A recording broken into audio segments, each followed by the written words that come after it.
vacía y sola sin haber hecho lo suficiente.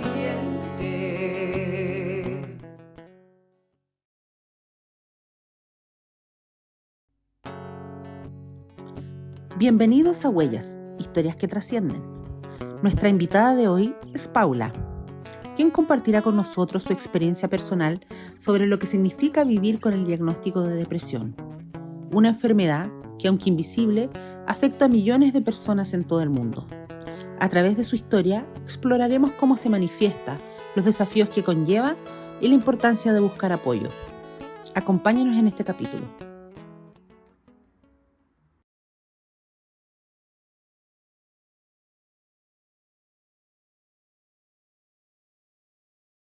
Hola Pauli, bienvenida. Gracias por venir a nuestro podcast. Cuéntame un poco qué haces tú, con quién vives. Ya, yo soy profe de inglés, tengo una niña de 10 años, actualmente vivo con mi hermana y su bebé de 1 año 7 meses. Y eso, solita porque me divorcié hace ya más o menos 7 años. Ya, viven las tres. Vivimos las tres solitas. Junto con el bebé. Con bebé también, que es como pega por tres.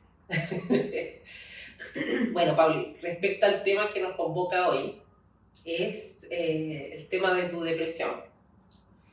Te quería preguntar, ¿cuándo parte, a qué edad parte, si tú tienes detectado el momento o el porqué de por qué parte esta depresión? Mira, yo creo que no recuerdo mucho algún momento de mi vida que no haya tenido o que no haya sentido algo extraño, como cierto vacío, cierto como temor también. Yo creo que la depresión tiene mucho que ver como con temores que vamos incubando en nuestra vida. Entonces no recuerdo mucho algún momento que no haya tenido eso, desde muy chiquitita. Era muy apegada a mi mamá, no quería salir, no quería que yo saliera. Eso tiene que haber sido, no sé, en kinder yo ya tenía problemas como para ir al colegio. Entonces, como algo que yo creo que siempre estuvo ahí. Y después cuando ya era más grande, hubo como varios episodios, y ya como a los 11 años, como que tuve una depresión más o menos fuerte. Que mis papás como que no sabían mucho qué hacer conmigo. Pero en ese tiempo también uno no iba mucho como al doctor por estas cosas, era caro, no era algo que estuviera al alcance de nosotros. ¿Pero tú detectabas lo que tenías o eras capaz de verbalizar lo que te pasaba?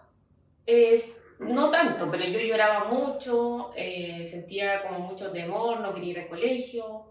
Y bueno, el episodio como que desató eso fue un compañero que yo tenía en la enseñanza básica que le dio un ataque de epilepsia, algo que pasa en los colegios. Le dio un ataque de epilepsia como al frente mío y yo como que agarré un poco como mucho miedo a que quizás como que me pasara a mí lo mismo, una cosa así. Y eso como que desató un temor muy grande que me paralizaba. Y como crisis de pánico también, que yo ahora entiendo que son crisis de pánico, pero a esa edad yo no lo sabía. ¿Te paralizaba, no te dejaba salir?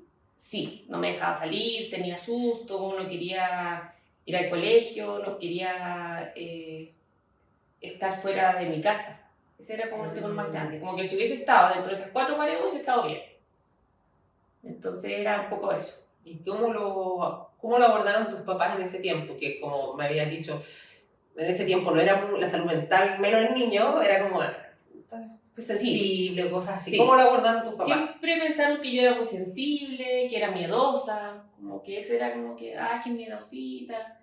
Entonces nuestra situación económica tampoco permitía como poder ir a un especialista, o sea, bajo ningún punto de vista. Entonces lo que hacía mi papá mucho, y que también se lo agradezco, era orar mucho, porque siempre hemos sido cristianos, leer, estar conmigo. Siempre recibí como mucha contención espiritualmente respecto a mis papás. Ahora, médicamente no fue lo que pasó, porque no se podía. Entonces, mis papás hacían lo que podían con lo que tenían, en el fondo. Y en ese tiempo también el psicólogo, lo quiero, pues le decían el lo quiero a los psicólogos, y el psiquiatra peor aún. Claro, y más encima una niña, o sea, no se le hubiese pasado mucho por la cabeza llevar a un psiquiatra ni a un, no. Yo creo que era una cosa como espiritual, ellos lo veían como algo más espiritual que algo que pudiéramos sanar con medicamentos o algo así. ¿Tú crees que si hubieses tenido atención oportuna, probablemente no estarías teniendo estas depresiones repetitivas? Sí, yo creo que sí. O sea, creo que hubiese sido algo más controlado. Porque en el fondo esto es una enfermedad que si tú no tratas, se vuelve peor. Y de repente como que olvidamos un poco eso, como que la gente con depresión no quiere imaginarse como que esto se va a volver peor, no, sino que es un mal periodo. Pero yo creo que ahí lo importante es ir a un especialista, ir a un doctor, que él te diga, o sea, ellos son los que estudiaron en el fondo.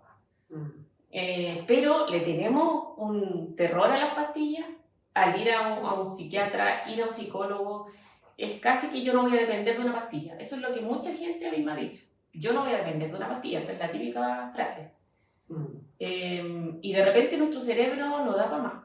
Somos distintos y hay gente que me ha dicho, oye, pero ¿cómo puedes ser tan débil? ¿Te han dicho eso? Sí, sí. No, la gente no entiende para nada lo que pasa en el cerebro de uno. Y yo pienso que, de cierta manera, es una debilidad. Puede ser una debilidad, ¿por qué no? Es que no es una debilidad, es una enfermedad. Y así como el diabético tiene que tomar su pastillita, el hipertenso tiene que tomar su pastilla, la persona con depresión necesita tomar esa pastilla porque sus neurotransmisores están fallando.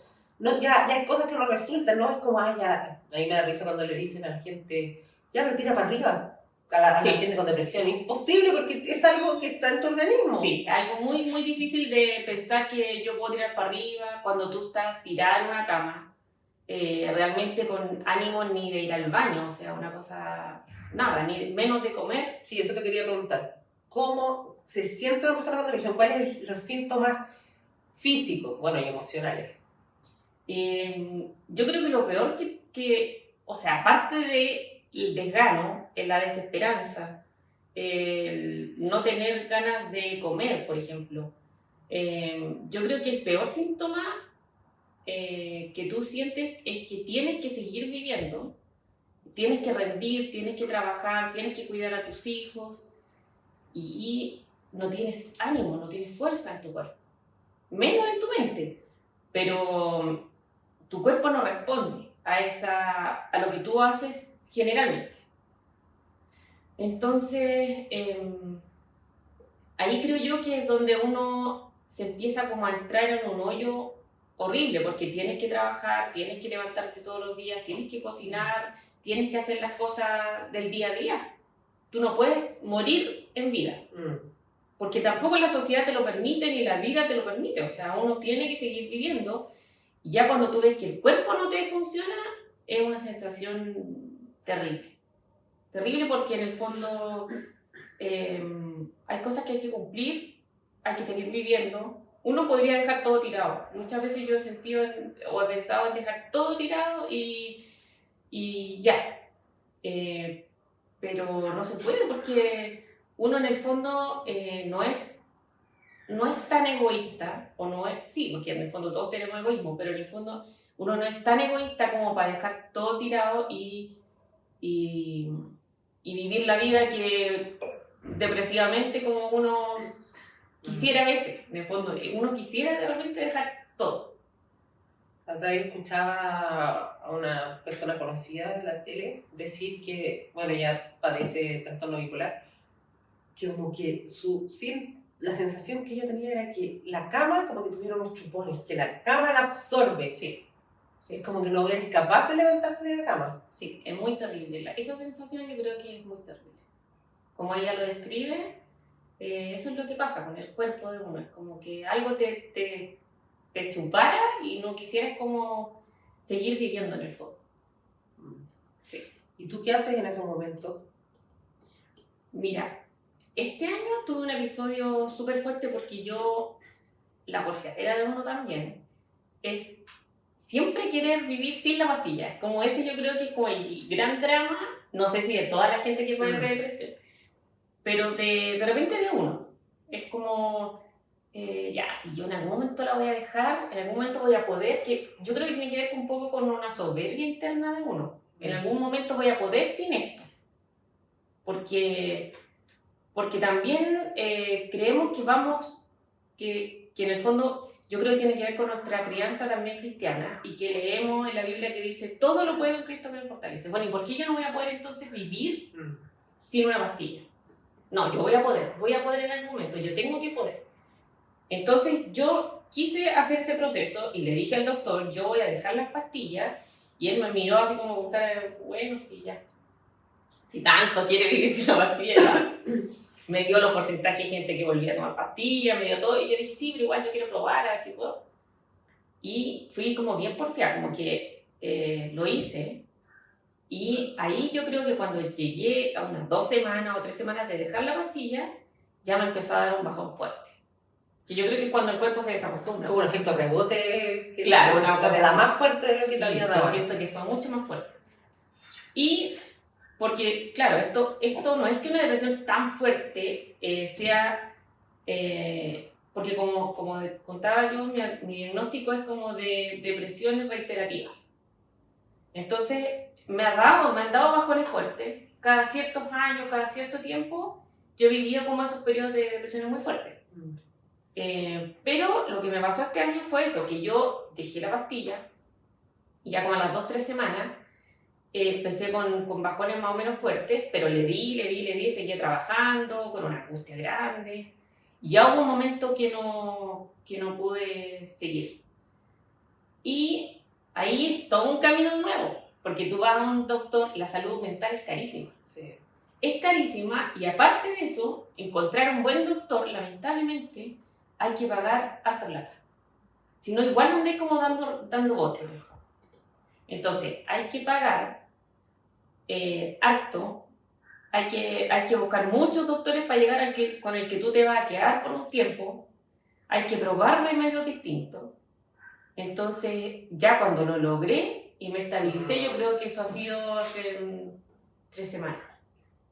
Que ya yo siento, sí, que yo siento que estuve un poco mejor, que estaba un poco mejor, pero yo te estoy hablando que esto empezó en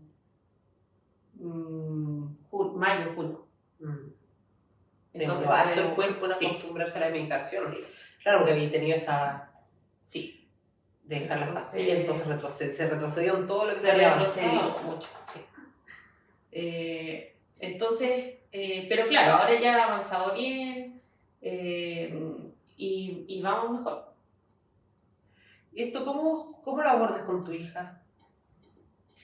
Bueno, yo creo que el gran temor que yo he tenido en mucho tiempo ha sido el que a ella no le pase. Entonces, a veces como que soy un poco exagerada como en lo de la salud mental con ella. Y creo que no es tan bueno eso, porque en el fondo quizás yo traspase cierto, me proyecte un poco en ella. Entonces, si hay algo que a ella le pasa, que a mí me pasaba, yo casi que exagero mucho. Y creo que es como el temor de todos los que hemos vivido algo que no nos ha gustado vivir o que ha sido difícil de asimilar, que no queremos que a nuestros hijos les pase lo mismo.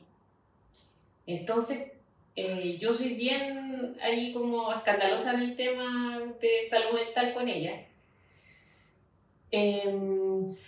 Y trato de a poco como irle enseñando, no sé, o irle diciendo más o menos cómo soy yo. Como así es como esa la forma de afrontarlo con ella. ¿Cómo lo explicas? Le voy contando que hoy día no me siento tan bien, pero siempre creo que hasta el día de hoy, y esa es una carga que igual me llevo, siempre he tratado de mostrar una cara como fuerte, como alegre. Entonces eso creo que me agota el doble cuando estaba en un proceso muy difícil. O sea, ella nunca me ha visto llorar, por ejemplo. Claro, tremendo esfuerzo, o sea, tu cerebro está trabajando... Sí, eso siente uno, como que no hiciste nada en el día y tu cerebro está cansadísimo, entonces, ¿por qué? Pero en el fondo es porque estuviste como fingiendo una Paula que no es. Porque tienes que trabajar, no vas a andar llorando en el trabajo, a la gente la sigue saludando, ¿cómo estás tú? ¿Cómo te ha ido? Pero en el fondo eso es totalmente una máscara. Y hasta con la familia uno lo hace, porque igual te cambia el genio, no quieres ver a nadie, pero en el fondo Yo creo que es eso de tratar de fingir, que en el fondo, no sé si habrá otra forma, pero en mi forma, me cansa y cansa mucho. Porque, y sobre todo con los hijos, que están ahí todo el día contigo y que tú tienes que ver bonito, no sé, porque nosotros con la Vale vemos tele, de repente salimos al parque. Entonces, en esos meses que estuve, porque antes era más chiquitita y no se daba cuenta, y yo hasta podía llorar tranquila, pero ya ahora grande, no me lo permito. No sé si eso estará bien o no, incluso trato de que ella no sepa mucho respecto a esto. Entonces, eso es, yo creo que un desgaste, pero es mi forma de llevarlo. O sea, yo sé que pueden haber otras maneras, pero es mi manera de ponerla a ella en otra realidad. Aunque uno a veces subestima a los niños, uno cree que no se da cuenta. Sí, porque no llora, no sabe, pero los niños perciben todo. Sí, yo creo que ella lo percibe de cierta manera. Entonces yo creo que eso para mí es como súper grave. O sea, como que ella se dé cuenta que yo estoy mal, trato de evitarlo hasta que ya no puedo más. Muy pocas veces yo creo que la Vale me ha visto llorar, por ejemplo. Muy pocas veces, y en todo ámbito. O sea, aunque me duele la cabeza mucho, yo no voy a llorar delante de ella. Aunque haya tenido un problema súper grave, no voy a llorar delante de ella. Porque trato de que ella vea que tiene una mamá contenta. ¿Y tuviste llorar mucho a tu mamá cuando eras chica? Sí. Yo creo que Quizás tiene que ver con ese es eso. Sí. Yo vi llorar mucho a mi mamá porque, claro, mi mamá pasó juventud, después ya entró a la menopausia y todo sin remedio. Mi mamá también tiene algunos síntomas. Una vez como que le dijeron que ella podía tener distimia, se llama, que es como varias depresiones no tratadas. Entonces, y bueno, mi mamá ahora se trata y todo, pero en el fondo yo vi a mi mamá con crisis de pánico, asustada, con temores. Y porque, como te digo, en ese tiempo mi mamá con 3 niñas, mi papá muchas veces perdía el trabajo, ni una posibilidad de ir al doctor. Recibió igual ayuda. Después que mi mamá cumplió los 40 y tanto, pudo tener esa ayuda de ir al doctor. Siempre la familia la apoyó, su hermana. Pero, y ahí yo vi recién a mi mamá como un poquito mejor, con remedio, ya un poco más controlada. Quedaste marcada con eso, por eso no quieres que tu hija te vea así. Sí. Porque tú sentías como una inestabilidad cuando te pasaba eso con tu mamá. Yo sentía, puede ser que haya causado cierta inestabilidad, pero en realidad yo lo que veía como niña era que mi mamá estaba sufriendo y yo no podía hacer nada. Y yo era una niña siempre he sido muy receptiva a los dolores de otro, a la pena de otra persona, sobre todo con este tipo de cosas. Entonces, cuando mi mamá vivió su primera depresión, yo ya había vivido una. Claro. Entonces, yo la pude ayudar harto. Mamá, te va a pasar esto, pero no tienes que tener miedo. Pero claro, yo como que jugué ese rol un poquito no tan de hija, sino como más de amiga siempre con mi mamá. Cuando nació tu hija, porque tú habiendo tenido varias depresiones, es muy probable que tuviese una depresión postparto también. Sí. ¿Qué pasó ahí? Me dio también. Sí. Me dio fuerte, pero yo tampoco me había dado cuenta. O sea, a pesar de que tengo 41 años, yo creo que uno siempre piensa, esto puede ser temporal. Se me va a pasar, es normal. Y ya cuando la cuestión es invalidante, uno toma medidas. ¿Pero qué sentías ahí en ese proceso? Yo creo que el problema empieza conmigo. No hablo por todas las personas que les da depresión. Pero mi patrón es como que empiezo como con cierto bajón, desánimo, después empieza la crisis de pánico y después ya viene una cosa inevitable. ¿Y cómo lo hacías ahí para conectar con tu hija? Siempre como que desde el punto de yo soy la mamá, la voy a cuidar, no importa cómo yo me sienta, como que dejo un poco de lado mi rol de mujer depresiva. Y le doy ahí con todo a, tengo que cuidarla, tengo que ser fuerte, tengo que poder. Yo creo que todas las mamás hacemos eso. O sea, depresiva o no depresiva. Sí. Nos vamos, Nos anulamos. nos anulamos y nos disociamos un poco, yo creo. Y ahí yo, lo que sí siempre yo trato de hacer es después ver, chuta, a lo mejor el remedio no es que estoy tomando o que no me estoy tomando. Y uno le da nomás, no queda otra. Pero siempre tuve una conexión bien fuerte con ella. O sea, creo que nunca, gracias a Dios, no me pasó esto que le pasa a muchas mujeres de rechazar un poco al bebé. Y no fue lo que sentí, yo solamente sentí desgano, cansancio. La Vale lloraba mucho por lo de la alergia alimentaria que tuvo cuando nació. Entonces... Eso es un factor que aumentó, yo creo, ese estrés, ¿o no? Aumentó mucho porque también era muy caro. En esos tiempos era carísimo tener una guagua con alergia alimentaria, cosa que ahora se entrega en los consultorios la leche para los niños. En eso hace 10 años atrás, imagínate cómo han cambiado las cosas en 10 años. Hace 10 años atrás eso era impensado, o sea, buscaban por todas partes donde traer leche más barata y no había cómo. Claro, se juntaron muchos factores. Se juntan muchos factores. ¿Cómo te afectó eso, todo ese proceso a nivel familiar? Bueno, tú estás ahora divorciada. Sí, en ese tiempo estábamos casados, teníamos a la Vale y yo creo que todo eso afectó a que después uno ya en el fondo tome decisiones súper radicales. O sea, ya en el fondo como que sientes que has sufrido tanto que ya una sufría más, una sufría menos. Es como que voy a hacerme la vida más fácil. Y bueno, ahí cada uno después, uno se pregunta si estuvo bien o estuvo mal, si fue bueno o si fue malo, sobre todo para Vale. Pero yo creo que la depresión trae muchos costos, desde lo económico hasta lo familiar, por supuesto que sí. O sea, no es algo que pase desapercibido, que tú tengas depresiones y te pase. No, tú tomas decisiones durante la depresión también.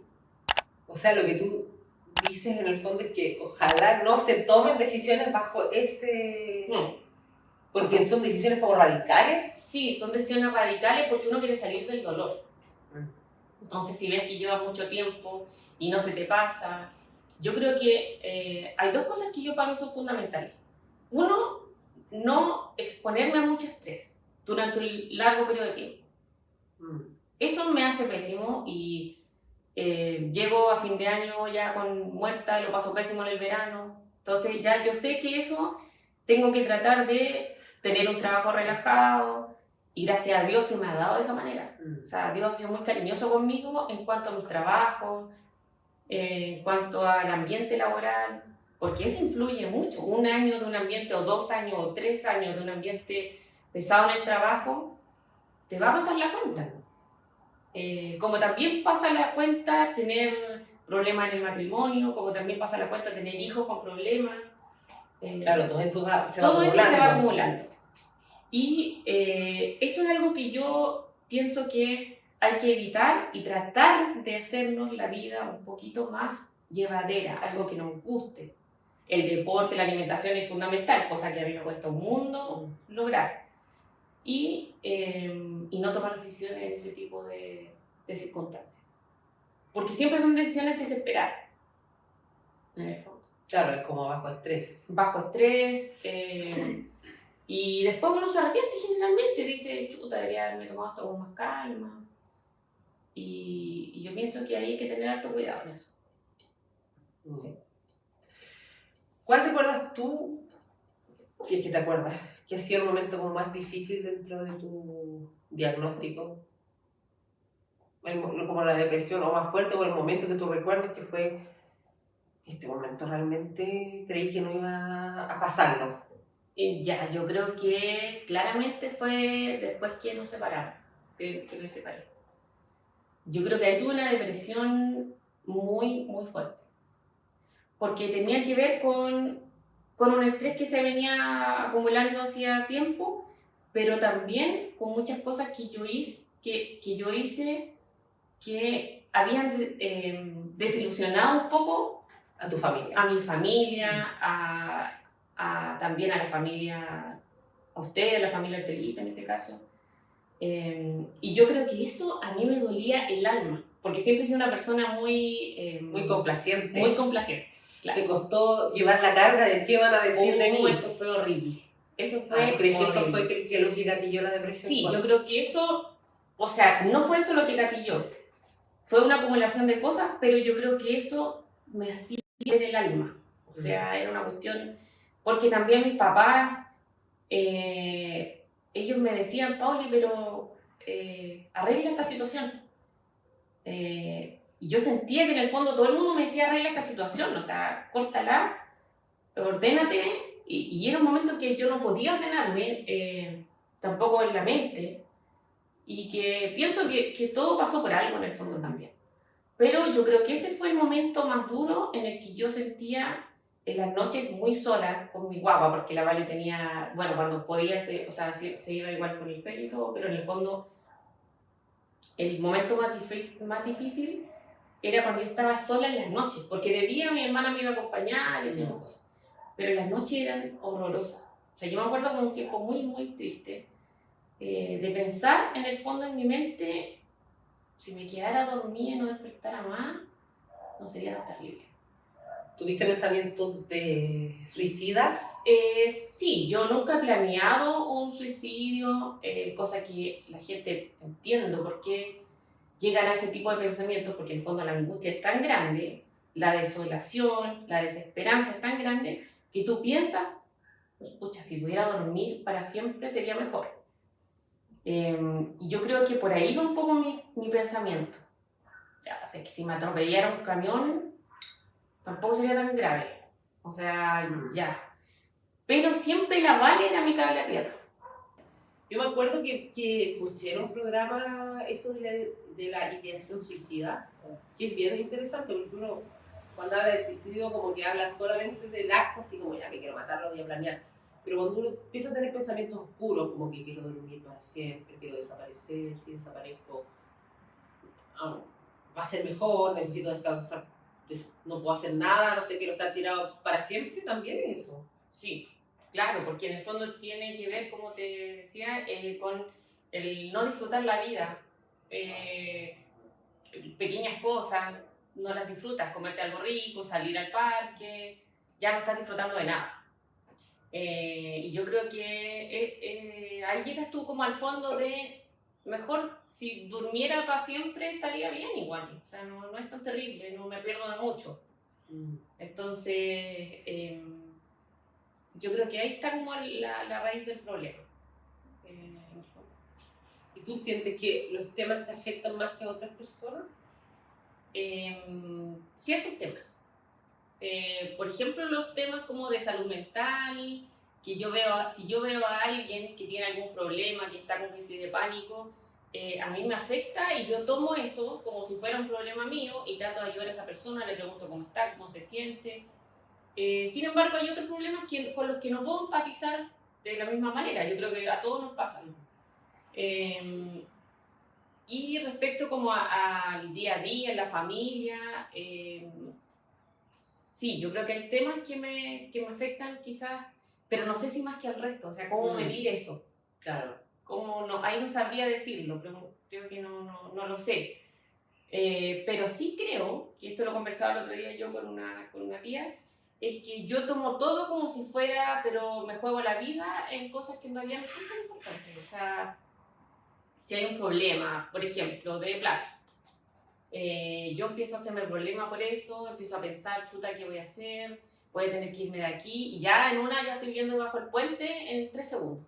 Empiezas a construir escenarios catastróficos. Súper, sí. Entonces ahí es donde yo tengo que parar y decir, ya, ¿cuándo me ha faltado? ¿Cuándo el Señor no me ha sostenido y me ha faltado algo importante? Nunca. Nunca, esa es la realidad. Que a mí nunca me ha faltado para pagar mis cosas mínimas, siempre alguien me ha ayudado, entonces, ¿por qué yo tengo que llegar a ese escenario tan rápidamente? Y así con un montón de cosas, voy a perder el trabajo, y ya ahí veo que ya en mi pensamiento nadie me contrató, y estoy en un trabajo horrible, entonces es muy fácil para mí llegar al pensamiento catastrófico total. No sé, empieza a temblar y yo digo, chuta, capaz que hay un terremoto, la Vale está en el colegio, yo voy a tener que ir, de repente paro y digo, no ha pasado nada de eso. Pero la cosa que también es importante que uno sepa es que el cerebro no discrimina en el fondo entre pensamientos catastróficos falsos y pensamientos catastróficos verdaderos. Los toma como verdaderos porque tú le enviaste esas señales. Entonces yo creo que de ahí también la importancia de parar el pensamiento. Pero es muy difícil cuando tú estás ya en la negatividad. Y también yo creo que las redes sociales hacen como un flaco favor en eso, porque tú estás todo el día leyendo pensamientos positivos y que tú puedes y que la vida y viendo gente muy feliz también. Y eso también yo creo que de cierta forma juega en contra. Porque te sientes como ¿Por qué bicho raro? Exacto. Así. O sea, ¿por qué la gente puede lograr y otras personas no pueden, o no podemos, o no puedo? Porque yo nací con esto. Y también eso va causando la frustración desde pequeña. Pensar, ¿por qué yo nací con esto? ¿Por qué mis hermanos no? Entonces, ¿por qué fui yo la única premiada con este cerebro que no funciona?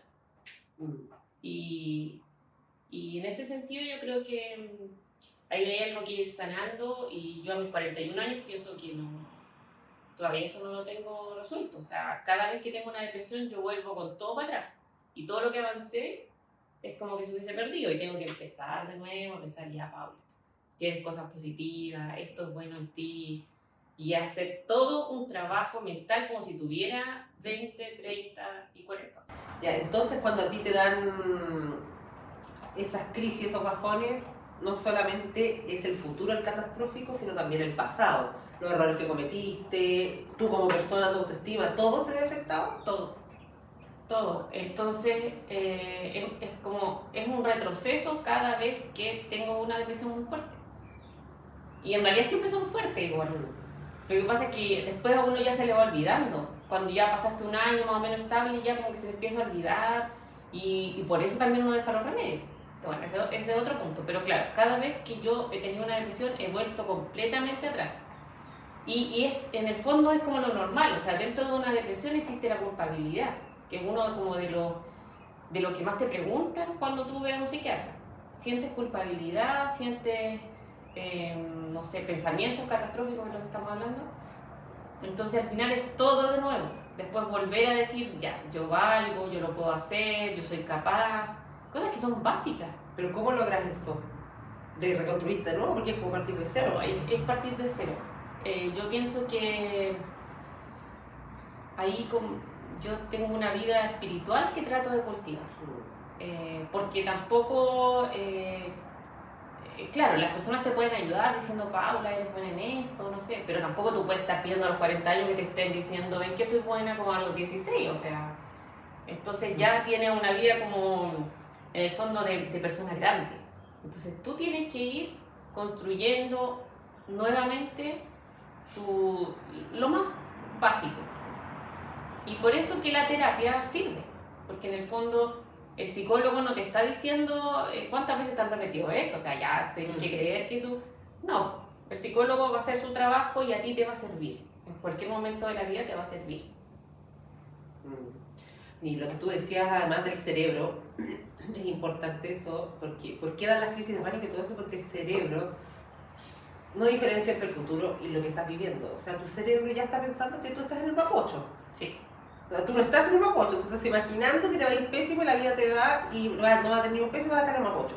El cerebro no distingue eso. No distingue. Entonces te da la crisis de pánico, porque Claro. tú realmente lo viviste, estás ahí, sin salida, sin escape. Y mira, me han dicho, ya, pero en algún momento no te aburrís de pensar así. Es algo que tú lo hagas a propósito. Y claro, no es algo que yo lo haga a propósito. O también me han preguntado, pero ¿y tu hija no es un aliciente para salir adelante? Y el otro día hablamos con un amigo y me dijo, ya, pero tú no deberías tener eso atado, po. Ah, ¿por qué? Porque tenía una hija. Y yo le decía, es que nada ni nadie te va a sacar de una depresión o te va a hacer cambiar tu cerebro o tu forma de ver las cosas. Eso tienes que lograrlo tú, a través de tu remedio, a través de tu terapia, a través de tu vida espiritual. O sea, y por eso también es poco comprendida la depresión. O sea, el comentario de tu amigo desafortunado. Hablando de eso, ¿qué otro comentario desafortunado no hay que hacerle a alguien que vive una depresión? Bueno, eso es típico, tira para arriba, no te das cuenta de las cosas buenas que tienes. Mira, cuenta las cosas buenas que tienes. Sé agradecida. Eso es muy difícil. Porque cuando tú estás en una depresión, no agradeces nada en el fondo. Porque tú no quieres estar ahí en la vida que tienes. Y es muy difícil también para uno, yo creo que esto también es muy importante, yo también me comparo y digo, chuta, si esta niña que, no sé, tiene un problema tan grave, se pasó por tantas cosas, o sea, yo trabajo con gente súper vulnerable, por ejemplo, pasan por las de Kiko y Kako y siguen yendo al colegio y van todas las tardes y salen adelante, una resiliencia tremenda. Entonces tú dices, ¿y por qué yo, que no me ha pasado nada grave, tengo que tirar licencia, tengo que estar aquí tirada en la cama, no soy capaz, soy débil? Y eso es lo que empieza a formarse en tu mente. Soy una persona débil, nunca he sido capaz de nada, siempre me ha vuelto esta depresión. Entonces los pensamientos empiezan a ser muy, muy fuertes en ti, que después cuesta mucho sacar eso. O sea, los comentarios que te dicen, pero ¿cómo tú eres así? ¿Tienes una hija? Te culpabilizan más en el fondo. Mucho. Yo creo que los comentarios generalmente van a la culpa. O sea, porque vivimos en un mundo muy culposo, entonces si tú te sientes culpable vas a cambiar esa actitud. Entonces, ¿cómo no vas a ser capaz de ver las cosas buenas? Entonces, pero resulta que no eres capaz. O sea, ahí es donde yo digo, no, hay momentos en los que no soy capaz de ver nada bueno. Y yo creo que también la sinceridad al respecto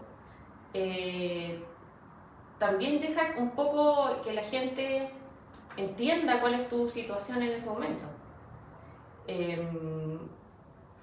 Y eso, educar a la gente en el fondo, porque no lo ven como una enfermedad, lo ves como algo de voluntad, y la depresión no tiene que ver con la voluntad, es algo que tú estás enferma y hay veces que no vas a lograr hacer lo que ellos te están diciendo. La otra vez veía un meme que decía, estás con depresión, pero tira para arriba. Y le decía a un amigo, después el amigo llegaba con el brazo quebrado. Y el amigo con depresión le decía, pero anda, agarra eso, po. No, porque tengo el brazo quebrado. Pero tú podís, po. Es que como en el fondo, cuando alguien no puede caminar porque tiene el pie enyesado, tú no le decís, pero ponte a correr. Claro. ¿Por qué a la persona con depresión tú le dices, tienes que tirar para arriba? O tienes que mirar lo lindo que tiene? Yo no digo que no tenga que ser así, pero tú estás siendo muy poco empático cuando haces eso con la persona con depresión. Sí, totalmente. Y también lo que yo pienso es que en el fondo, yo entiendo que para la familia, para los cercanos, es muy difícil entender a alguien con depresión. Hay momentos que te aburre la persona. O sea, ya lleva ahí un mes a tirar en la cama, levántate, po. O sea, hay cosas que ya la vida sigue, ¿qué te pasa? O sea, ¿cuánto tiempo vas a estar así? Entonces, colma la paciencia una persona depresiva. Yo entiendo eso. Uno es la mayor crítica con uno mismo, porque estás todo el día teniendo pensamientos en contra tuya. Y también creo que lo que tú dices es importante, o sea, cuesta que la gente que nunca ha tenido un cuadro depresivo entienda en el fondo. Hay un momento en el que las personas como que si te toca de lejos, o sea, estás con depresión, chuta, qué pena, ya, y cada uno para su casa, no pasa nada. Quizás no te va a decir nada. Pero cuando ya eso empieza a afectar tu vida por culpa del depresivo, ya ahí es otro cuento. O sea, ya, ¿entendí? O sea, yo también estoy mal por lo que vivimos, pero ya, o sea, a nadie le sale gratis, ¿por qué tú vas a estar bien? Entonces ya, tira para arriba y sale de esto. Haz ejercicio, eso también es muy típico. Pero ¿estáis haciendo ejercicio? ¿Estáis comiendo bien? Entonces, y no tenés la fuerza para hacer ejercicio en ese momento. No. Estás en una crisis. Sí, y después empieza a salir muy de a poco también. Entonces no es que, ya se me cortó la depresión, así que ahora soy la deportista número 1 y como puro... No, no es así. Cuesta, salir de a poquito, un mes está mejor, el otro mes no tanto. Entonces es una enfermedad con la que hay que tener mucha paciencia. Uno mismo tenerse mucha paciencia. Compasión, tenerse compasión. Y la gente que vive con alguien que tiene depresión, o que convive, o que o que es amigo de la persona con depresión.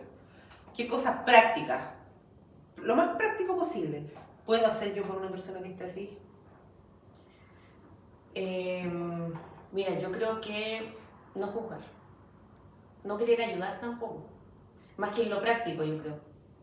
Porque como tú nunca lo viviste, es difícil lo que tú puedas decirle a la otra persona que le vaya a servir realmente. O sea, el hoyo es tan grande que en el fondo yo creo que lo mejor que te puede ayudar, lo mejor que te puede ayudar a alguien que está contigo es no juzgar, sino que decir en qué te ayudo. Traer, no sé, si puedes llevarle almuercito, llevar té, llevar cada cierto rato. Llevarte a la hija a dar una vuelta. Sí, dejarte sola, que tú puedas llorar un rato tranquila.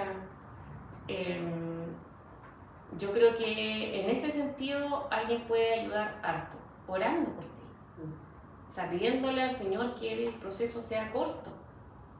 Pero en realidad yo creo que es una enfermedad bastante invalidante. Porque si tú caíste en la depresión, es muy difícil salir tan rápido como uno quisiera, de una semana para otra, no se puede. Entonces yo creo que lo mejor que puede hacer la familia es decir, estoy orando por ti, ¿qué necesitáis? ¿Viste tu hora con el doctor? ¿Te tomaste tu remedio? Te traje pan. Te traje dejo almuerzo. Exacto. Cosas que tú no eres capaz de hacer en ese Que momento. no eres capaz de hacer. Sí, sacar cargas en el fondo de la persona, porque es una persona que está cargada.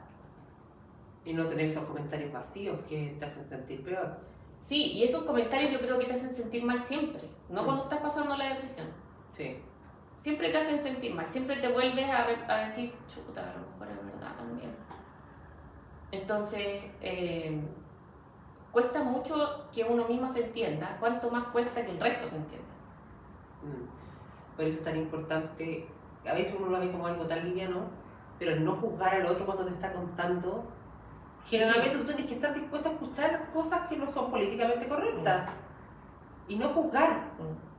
Sí. Porque eso para el que está enfermo o el que está pasando mal es un regalo. De repente, chuta, esta persona me escuchó y me dijo... Sí, es un regalo. Es un regalo total. Pero cuesta mucho no querer dar la opinión, no querer uno decirle al otro lo que tiene que hacer. Es muy difícil para el ser humano. O sea, uno siempre quiere decirle al otro lo que debería hacer. Y yo creo que ahí hay un error que se comete y que cuesta en realidad escucharnos, como dices tú. Sí. Pauli, por último, ¿qué mensaje le darías a personas que están pasando lo que tú estás pasando? Porque a veces uno cree que es el único en el mundo que está viviendo eso. Nos encontramos con que somos muchos o muchos los que están padeciendo lo mismo. Necesita sentirse identificado también con el otro. ¿Qué mensaje podrías darle a personas que estén pasando por crisis emocionales, de salud mental? Yo creo que a mí me servía mucho pensar, esto va a pasar. Por más negro que yo pueda ver todo esto, estoy en el hoyo, no veo nada, pero va a pasar. Va a pasar como ha pasado siempre. O sea, ahora me quiero morir, pero esto va a pasar y ya no me voy a querer morir. Yo voy a empezar a disfrutar de nuevo de las cosas que no tengo en este momento la capacidad de disfrutar. Entonces, yo creo que eso es siempre pensar eso. Pensar, esto va a pasar, en algún momento esto va a pasar. Y se puede demorar, puede que no demore tanto, pero va a pasar. Eso es súper importante metérselo en la cabeza. Va a llegar el momento en el que voy a estar bien. Y también que la gente normalice más esto, que cuente, que diga, ¿sabes qué? Me estoy sintiendo mal, no tengo ganas de hacer nada, no me siento con ánimo, quiero estar todo el día acostada, yo creo que necesito ayuda. contar, nunca quedarse con eso para adentro, porque esa cuestión empieza como a jugar muy en tu contra. Por la vergüenza, por gente que siente vergüenza. Y no es un tema para avergonzarse. No, pues somos seres humanos, somos todos diferentes. Somos todos distintos. Algunos son más deportistas, pero es lo que yo te decía antes. Yo creo que puede ser una debilidad de mi parte, sí, ¿por qué no? En el fondo, yo lo que quiero decir con eso es, ¿acaso hay alguien que no tenga una debilidad? O sea, algunos esconden su tristeza en el deporte y eso les ayuda, bien por ello. Hay otras personas que tienen que comer mucho y ahí es donde vemos los casos de obesidades tremendas, totalmente descontroladas, porque la persona necesita llenar eso. Bueno, yo también tengo mis propios vacíos. No soy perfecta, no tengo por qué serlo, y tengo mis vacíos, mis debilidades, pero bueno, es mi debilidad a lo mejor. Y lo cuento, lo acepto, y ya tengo que salir de esto y de alguna manera tengo que hacerlo. Y la vida está llena de matices, no es solo blanco y negro. Exacto. Igual que leía la otra vez, la depresión a veces tiene cara de felicidad. Preguntarle a la otra persona cómo está realmente, cómo te sientes. Porque a veces uno ve a la persona contenta, pero por dentro puede estar viviendo un calvario. Sí, yo creo que no hablamos hasta que estamos muy mal. Somos capaces de ya sacarnos la careta y decir, no, ya estoy mal. Estoy mal, estoy pasando por un mal periodo. Pero tiene que ser ya mucho. Generalmente nos ponemos la máscara y salimos.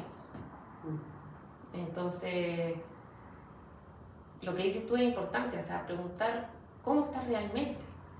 ¿Te ha afectado lo de, no sé, la muerte de tu tío? O sea, la persona no pasamos por la vida sin tener emociones, sensaciones, dolores. Entonces lo más probable es que cuando tú le preguntes directamente, la persona va a decir, ¿sabes qué? Sí, realmente me afectó. No he podido salir adelante después de esto. Y ya. Así que eso. Qué importante, Pauli, te agradezco por venir a contarnos tu realidad, porque mucha gente no quiere hablar de salud mental, por lo que tú decías, porque se culpa, porque se siente culpable, siente muchos pensamientos bien y débil. Como los débiles de mente. Claro, y no es así. No es así, porque al luchar con esa enfermedad constantemente no eres débil, todo lo contrario, eres resiliente, has logrado sobreponerte una y otra vez. Pero te agradezco porque es importante que yo sé que hay gente que se va a identificar con esto y va a decir, va a pasar. Y también vas a saber pedir ayuda. Así que te agradezco por entregarnos tu historia, tu realidad, y ojalá que esto ayude a muchos para empatizar en qué hacer, cómo acompañar y qué no hacer, que lo hemos aprendido en este ciclo del programa. Me alegra mucho, Sari. Muchas gracias por la invitación y espero también que podamos llegar con el podcast con Huellas, que podamos llegar a distintas personas, a distintas realidades. Así que te felicito también. Muy gracias. Hoy conocimos la historia de Paula, un testimonio de valentía y fortaleza que ilumina un tema tan necesario como es la salud mental. Paula no solo ha decidido visibilizar su lucha contra la depresión, sino que con cada paso demuestra que el camino hacia la recuperación está lleno de retos, pero también de esperanza. Su valentía inspira a muchos a buscar ayuda, a no callar y a enfrentarse a las adversidades. Es fundamental que como sociedad sigamos derribando los estigmas que rodean la salud mental. Necesitamos un entorno de apoyo y comprensión, donde cada persona se sienta libre de hablar, de pedir ayuda y de saber que no está sola. La lucha de Paula es una llamada a todos para que nos unamos en la construcción de un espacio más empático, donde prevalezca la solidaridad y la esperanza.